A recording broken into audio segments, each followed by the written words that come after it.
vérité liée à la foi. Retenez que la foi est une conviction profonde,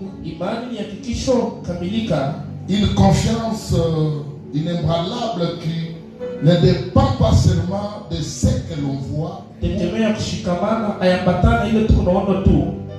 elle s'appuie sur une certitude intérieure. Et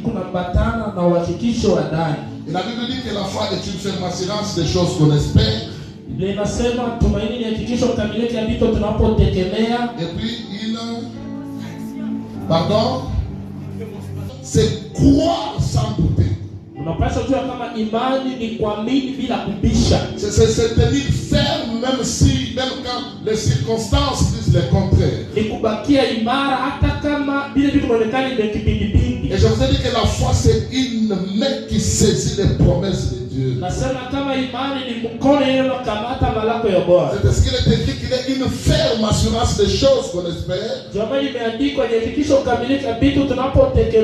démonstration de celles qu'on ne voit pas. Cela signifie que la foi n'est pas basée sur des idées philosophiques.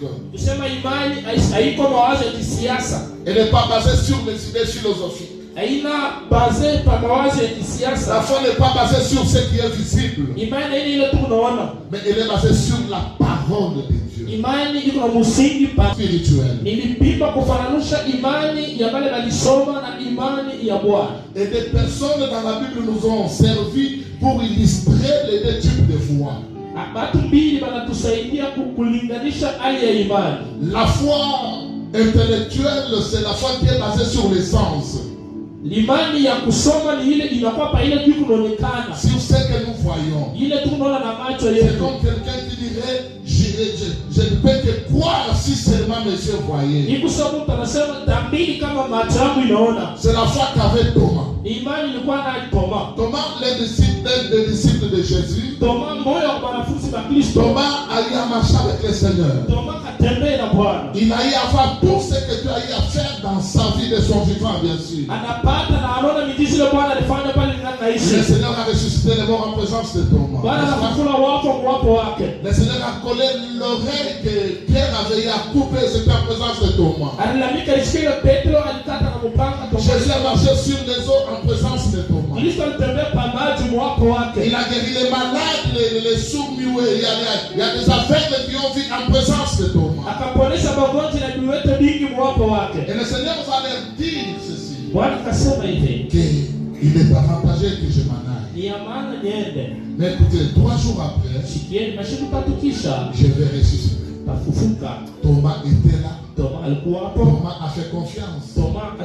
Parce qu'il a eu à voir tout ce qu'il a eu à voir dans son temps, tout ce que le Seigneur faisait. Alors pendant qu'il était absent, le Seigneur va faire son apparition. Il va se faire voir auprès de ses disciples. Et tout le monde était convaincu, tout le monde était d'accord. Pendant que Thomas était absent, à son retour, le disciple lui dit, Thomas, ce que le maître avait dit, c'était une vérité. Tu sais quoi, Thomas? Il m'a dit quoi? Le Seigneur ressuscité, je n'accepterai pas si seulement que je touche, que j'enfonce mon pas dans ses plaies. Et le Seigneur va dire à Thomas la deuxième apparition. C'est lui qui accepte, c'est lui qui croit sans avoir vu. Vous voyez? La foi de Thomas, la foi qu'avait Thomas, c'était une foi philosophique, une foi intellectuelle. C'est comme quelqu'un qui dirait, moi quand je n'ai pas un diplôme d'État, je ne peux pas travailler. Et